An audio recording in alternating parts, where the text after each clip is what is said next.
Մարդիկ հասկանում են, որ ապօրինի յուրացվածը եւ ապօրինի պաշտոնական լիազորությունների վերազանցումով ինչ-որ որոշումներ կայացված այդ հանգամանքները այսօր ներկայացվելու են ոչ թե դատարանի դատին, այլ ժողովրդի դատին, ինչը շատ ավելի զգայուն է, որովհետեւ գիտեք, Գյումրին շատ մեծ քաղաք չէ։ Մենք շատ սիրում ենք մեր քաղաքը, բայց Գյումրիում իհարկե բոլորը գիտեն, որը ինչպես, երբ եւ ում է պատկանում եւ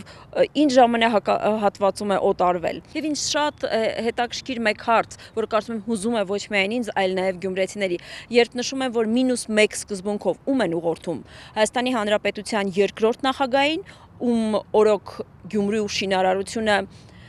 վերածվեց մի հատ խայտառակ թալանի, Հայաստանի Հանրապետության երրորդ նախագահին են ուղղորդում, ձայները գնան, որի օրոք որ գյումրեցիները ձայն չէին տալիս եւ գյումրեցիները պատժվում էին, ամենատարբեր ծրագրերն ու ֆինանսավորումները ընդհատվում էին։ Լավ կլինի, որ պարոն Բալասանյանը եւ Դաշնքի ներկայացուցիչները անվանական նշեն, թե ում օգտին քվեարկեն, որտեւ այստեղ շատ դիմակներ են պատրվելու։ Այո, իհարկե Գյումրիում շատ լավ գիտեն ով ում համար ինչպիսի գործընթացներում են ներգրաված, ինչպես են ռեսուրսներն ուղղորդում, ինչպես են փորձում նաեւ նախկին պաշտոնյաներին հավաքագրել եւ կուտակել տարբեր տեղերում, բայց այս հայտարարությամբ եւս մեկ անգամ ապացուցվեց, որ քաղաքական այն շղարշը, որ կար, քաղաքական այն իմիտացիան, որը կար 21 թվականի ընտրություններին, շարունակական է լինելու։